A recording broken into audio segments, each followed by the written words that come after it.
Good afternoon for our first full day of Making Waves, our survey of new Romanian cinema. I'm Robert Kohler, the new program director of year-round programming here at the Film Center in the Walter Reed. And I want to welcome you all to what is, in fact, the second screening of our opening night film, Tudor Giurgiu's of Snails and Men. If you had heard about last night's screening, we had a rousing reception for the film, and so we're very pleased to have another chance to show you the film again this afternoon. Now I want to just introduce briefly Director Tudor Giurgiu. We will have a Q&A right immediately after the screening. Thank you, Robert. Thanks for being here. The film, which you'll see, I won't say too much about it. It's just based on a real story happened in Romania in 2002. The scriptwriter of the film, who lives in France, thought it's a great idea to make a film, so he wrote it. We decided together to change a bit the setting of the action and to put it in 1992, right after the fall of communism in Romania. So maybe we'll talk more after the screening why and what and so on.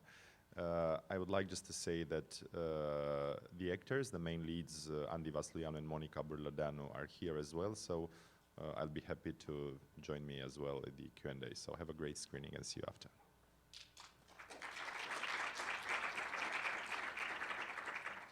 We'll see you afterwards, and please turn off all mobile devices. Thanks. Well, thanks very much for staying, and want to welcome up to the stage Director Tudor Giurgiu and two of the stars of the film, Andi Vasluianu and Bîrlădeanu.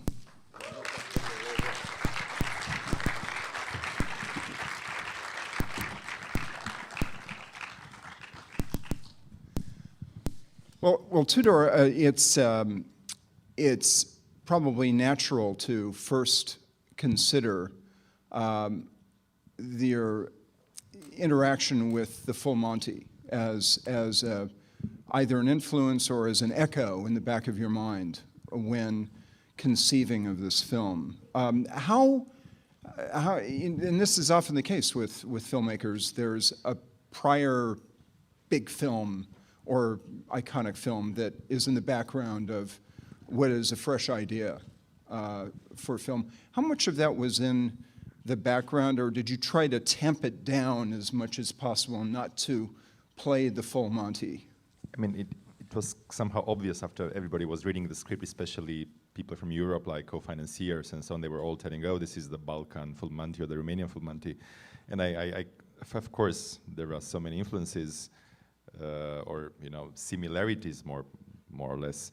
And what I tried is not to look again at Full Monty, but it was one single moment when I thought initially that I would use some footage, some archive footage, which I discovered in our National Archive about this car factory in the 70s or in the 60s. Like, it was such a great success story, and everybody was sure this car factory would be glorious and the cars would travel all over the world, would export.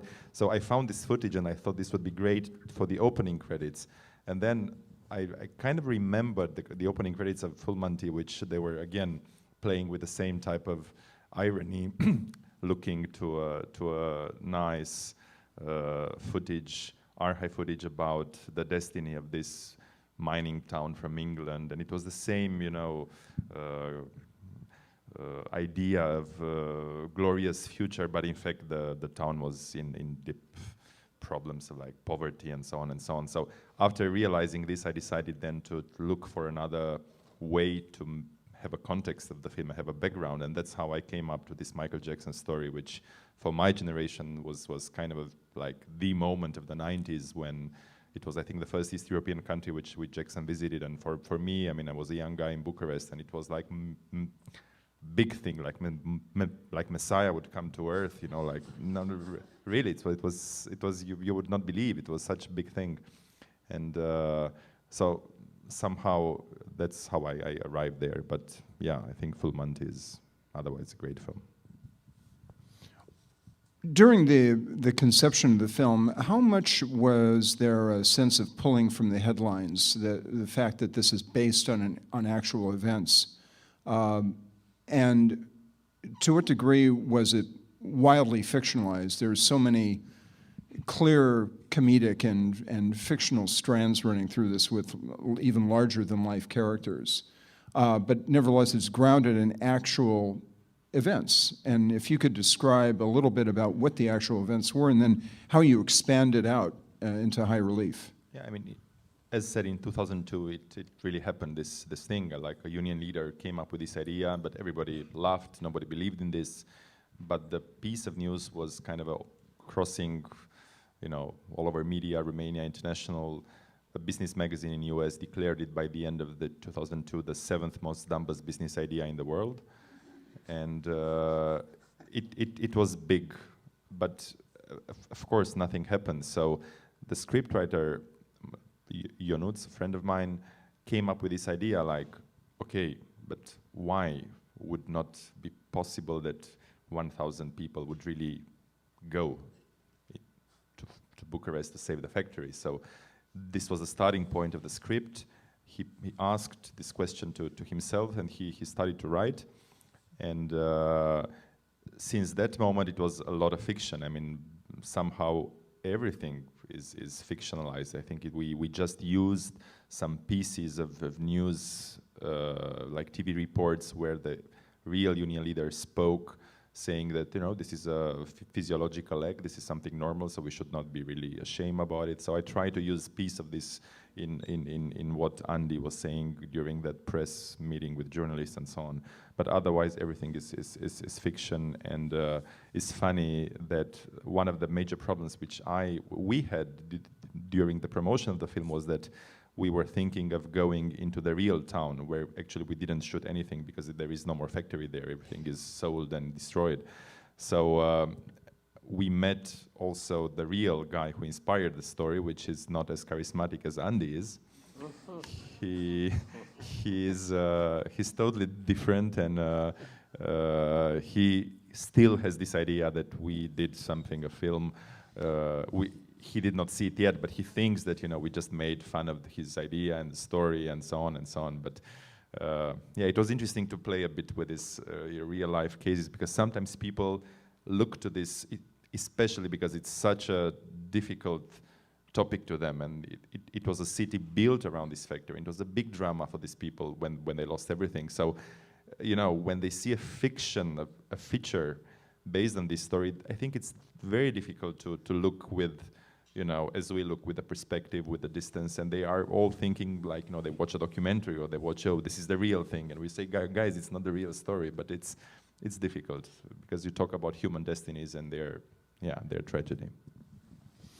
Andi, what did you go about building the role, creating the role? Because in some ways, although it's based on an actual guy, it seemed like you used also, you and Tudor used a lot of latitude for creating a truly larger-than-life, heroic, comic, everyman kind of figure. So I finished the university before. This was the first work, and after that I go to Giurgiu, to Tudor, and talk with him about everything. And he showed me the material with the real guy. And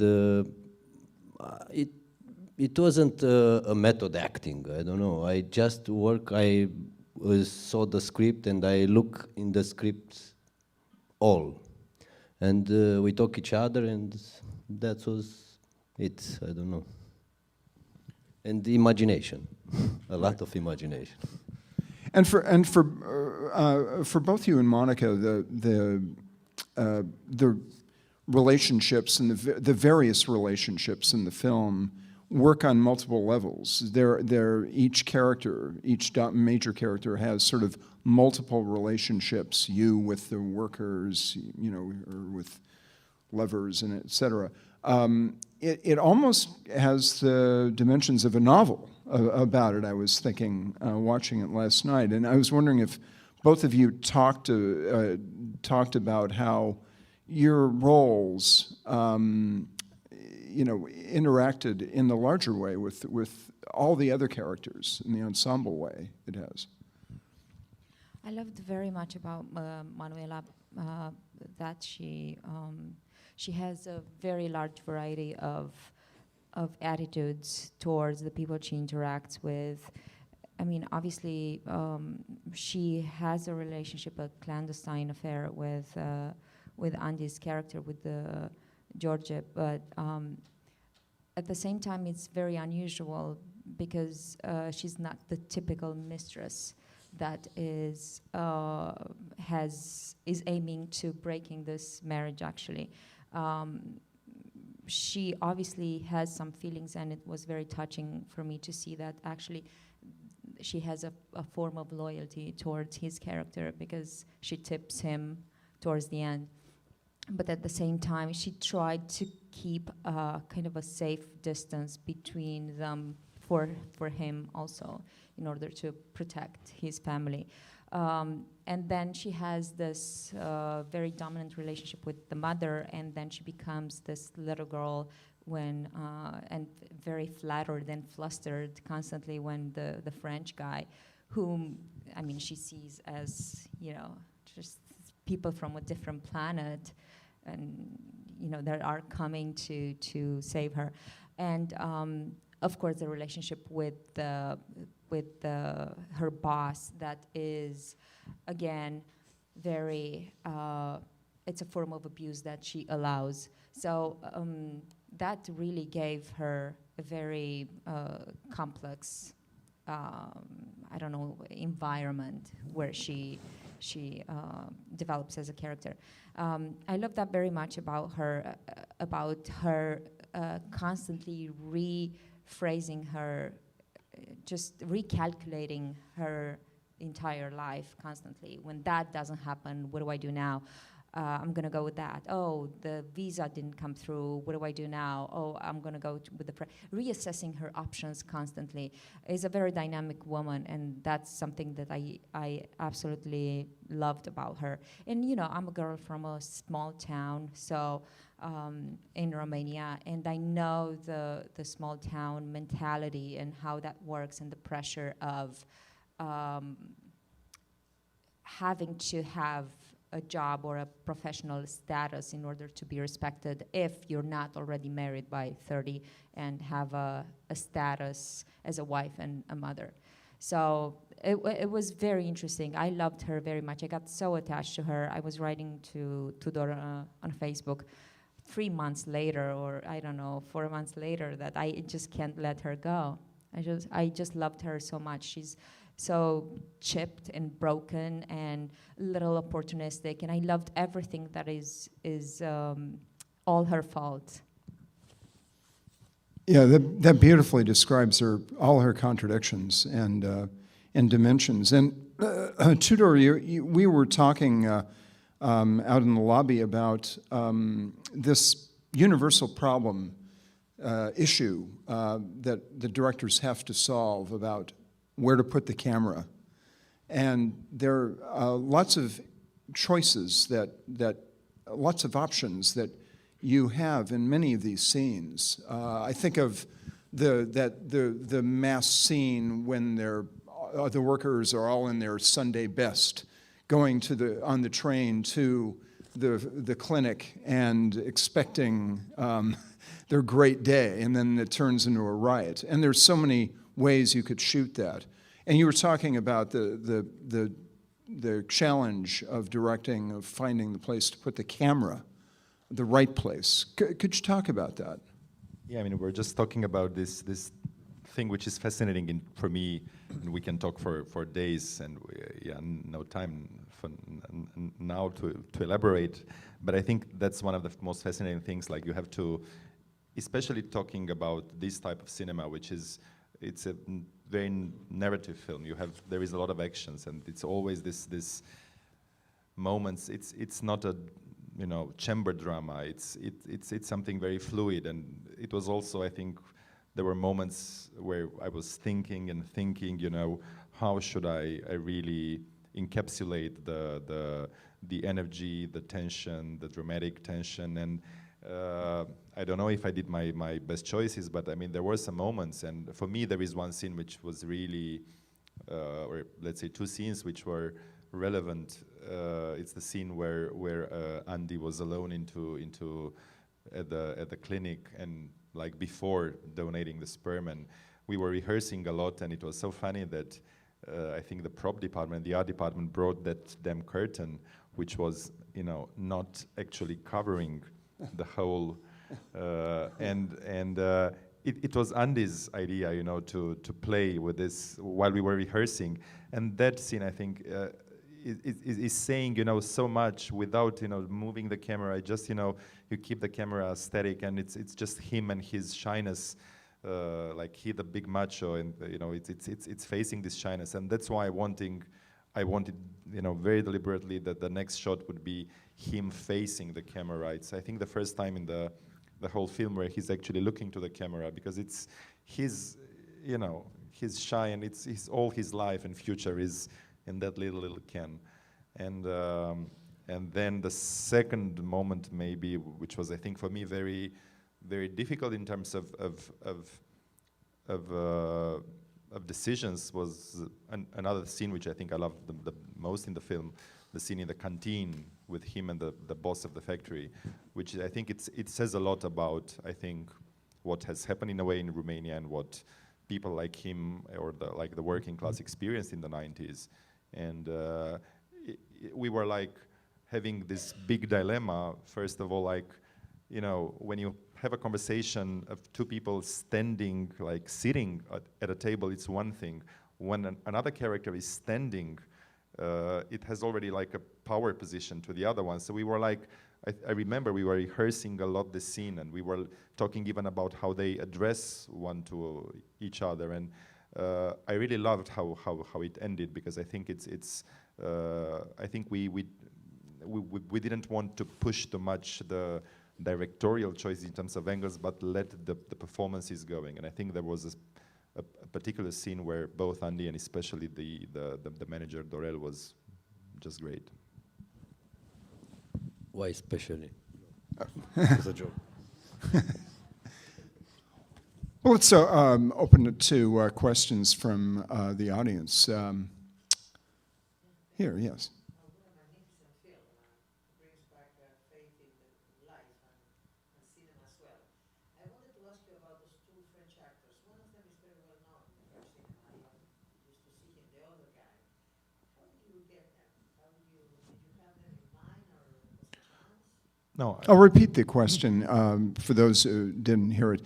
The question was regarding the two French actors who play the industrialist trying to take over the factory, and how they were selected and cast.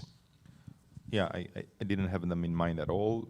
I was talking with my French co-producer, and I was about to start a casting process in France, but he came up with this idea, like, why don't we use Jean-François Stevenin and his son, Robinson, because they never played on a screen together. It was the very first film where they played father and son, both in life, and also it happened to be the characters. And Jean-François, is, as you said, is great, really amazing actors with such a great track history in the French cinema. He also directed a couple of films. One was, I think, really great film. I think it was Mishka, if I remember. Yeah, Mishka. And Robinson is, I think, an up-and-coming actor, very good, very talented, very gifted, very chameleonic. And it was great just to work together, but it was like an idea, you know, of a producer. We just met, had a lunch in Paris, and it was they loved the script. It was a click for all of us, so that's how we got together. Yes. I just want to ask how many days it took to shoot the whole film? The question was how many days we're shooting? I think overall we had 28 shooting days, or maybe 29, something like this. It was very, very difficult because most of the film was shot in location, not any day in studio, so we had to move quite a lot. Even like we had 2 locations or 3 in a day, so it was pretty difficult, or or hectic. Different cities too. Yeah, different cities and no time to really, just to stay a bit and think, and just always we were in a rush. Was it more difficult than running a film festival, which you do, the Transylvania Film Festival? It's total different experience. I think it's film. I mean, doing a film is such a intimate thing, an intimate process, and you cannot compare. I think the travel, the work of a director with anything else. It's very unique. And it was largely in the Czech Republic. Was there filming in the Czech Republic? And was some of the locations? No. Or no, there wasn't. No, just Romania. Right. Okay. The other movie. No. Yes, more. The next one. Okay, the next film. Yes.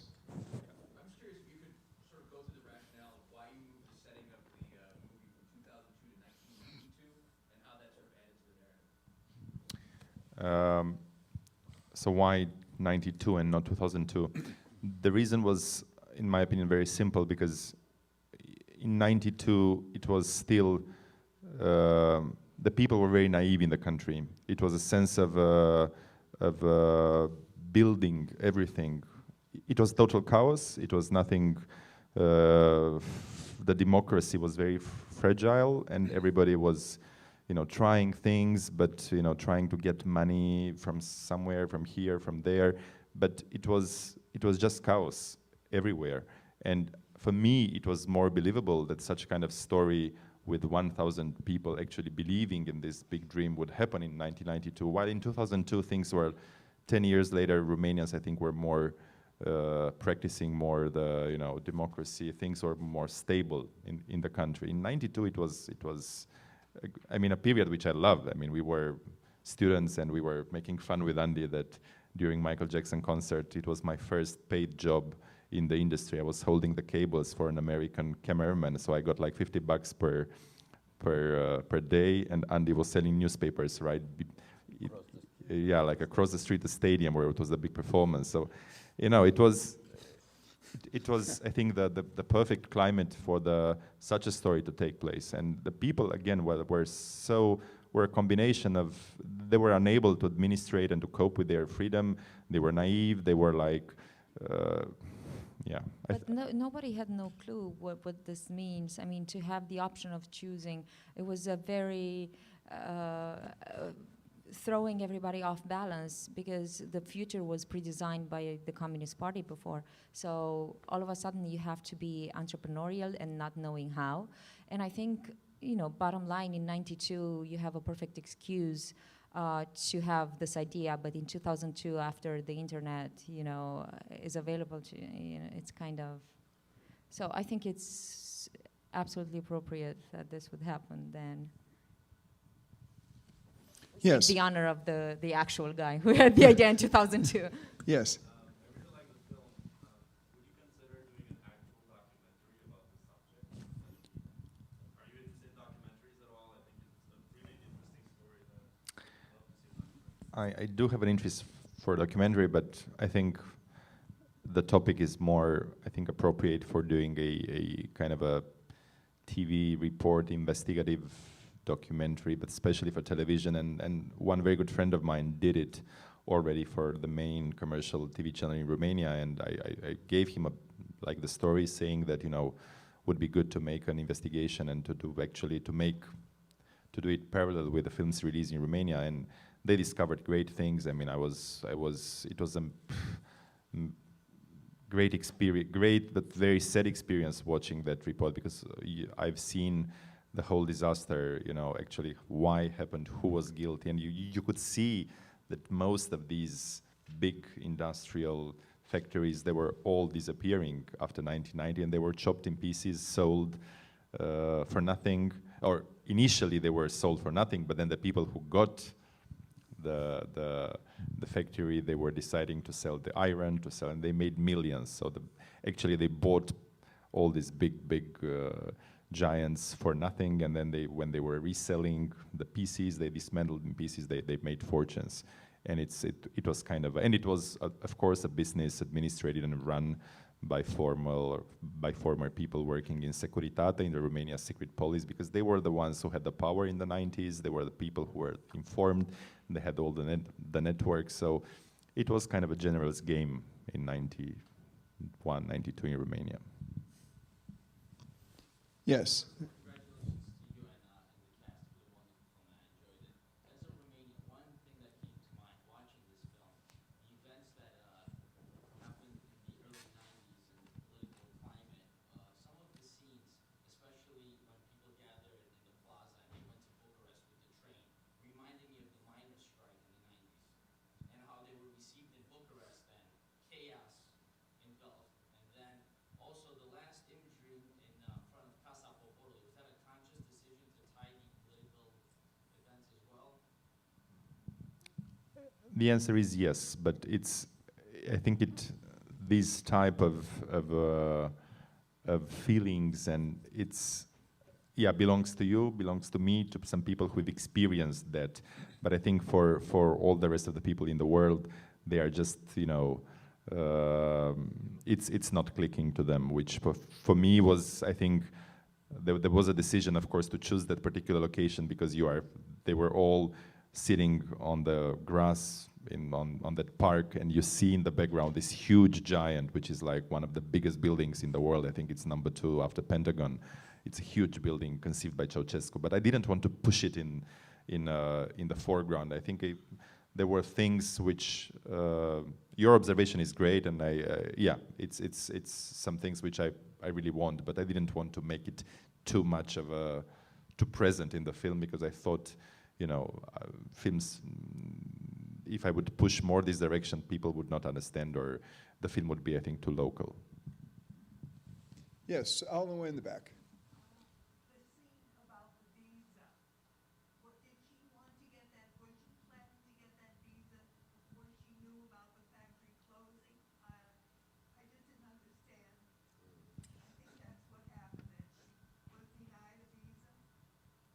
Yes, she was denied the visa. She wanted to emigrate in Spain because that was one of the biggest trends after, in the early 90s. People were going to work in Spain or in Germany, 2 waves of, I'm sorry?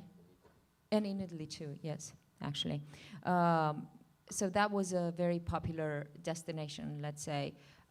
So yes, she had the ambition of going somewhere, making a better future for herself. And Before she even knew the plan of the closing. yes, way before she knew the plan of the closing, but because you actually see there is when the news, when the boss announces, it's right at the beginning of the movie, and obviously she applied for the visa way before, weeks before, let's say, because she gets the response in the same day. Yes. I just want to ask the actors as well too, and the director, if possible, what was the most challenge? One of those would be, and then the other one, the most fun things on the set.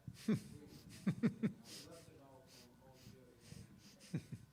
Funding. Challenge and fun. Most challenge was when I tell the workers the plan. I will talk with them about the plan, how to go to the sperm bank and everything. That scene was very hard for me. I don't know why, because I didn't do it before. And, Once in a lifetime. yeah, and it was hard.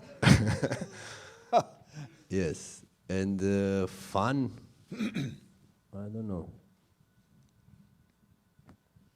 It was We had big fun. a sad on movie. Set, yeah. I don't remember now. I think the fun part was after the shooting, because we were shooting Yeah. on location, remote, in a city near Bucharest, and each evening we have done. It was a shitty hotel with a shitty bar, but we were just having fun doing karaoke each night.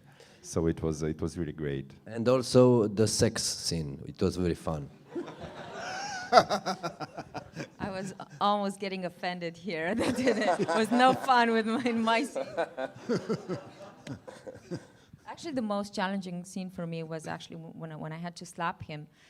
I mean, the scene with the slapping, because that Tudor very wisely put it right I want to after forget it was sexy. challenging for me too, but And I it was, forgot. how do I go from that to full-on anger and slap this super funny, amusing, very dear friend of mine?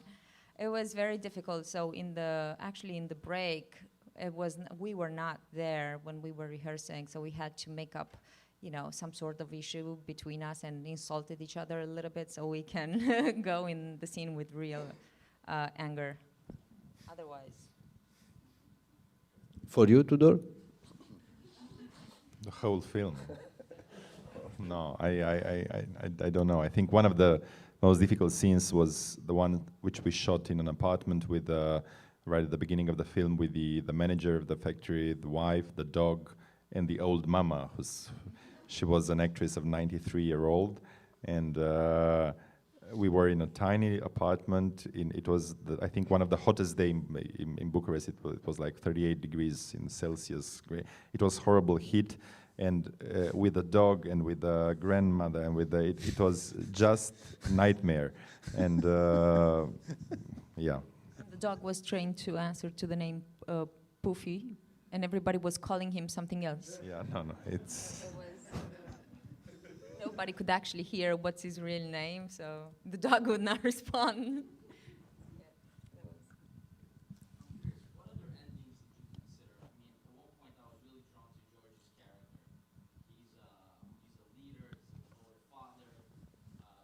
Clearly he cheated on his wife, but then in the end he finds out that perhaps it wasn't his child. And part of me felt like maybe this is the opportunity for George and Manuela to get together.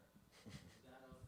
No, that's for the remake. That's for the sequel, sorry. Yeah, That's for the sequel. let me just repeat that question for those who didn't hear it.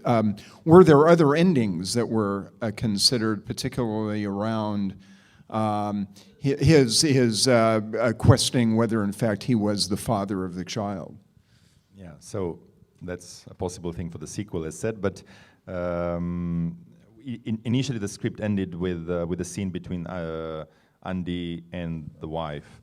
And then by talking with our French co-producers, we were all thinking that, yeah, it is a character-driven story, that is this personal thing going on in the family, but we should not avoid to talk, and I think it's essential to talk a bit about the whole thing, like what has happened with the factory, what has happened with the city, with the people, what's going on with them. So that's why we added this last scene of the film. But what was interesting was the way how, and it was very difficult for us, the way how we did the end scene, how actually the George is telling to the wife that he knows that they have a child, but it's not his child. So we talked a lot, and we decided like an easiest way to do it would be that he would go back and being very aggressive to her and do something really nasty and wrong. But I think the way how we did it, I liked it. I think it's subtle, and they were great. Like the performance actually, I liked it a lot, and I think they were. Especially Andrea. No, both of you.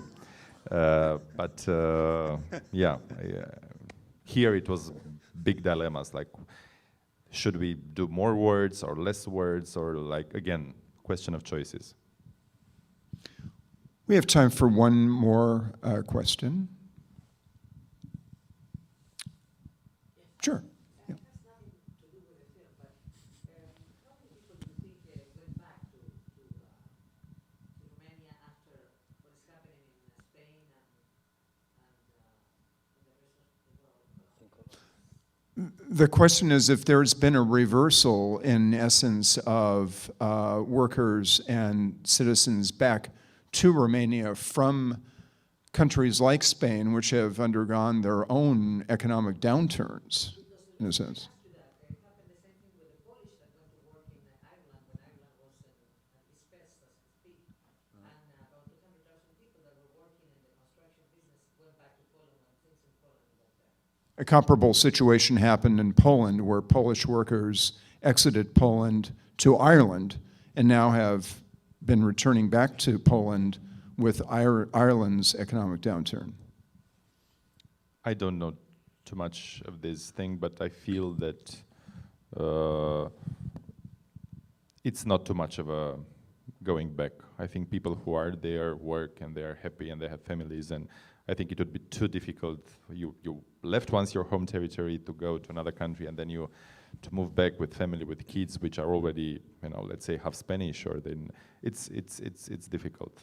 At the beginning, though, this is what they were doing. They would go work for a couple of years and come back with some money and get a house and a decent car and have a better start in Romania. But then they integrated themselves the more they stayed. However, I know for a fact that there's a huge income from the immigration, in Italy and Spain. They send money home all the time. So actually the country benefits a lot from the Romanian communities in these countries, the hot places, Italy and Spain.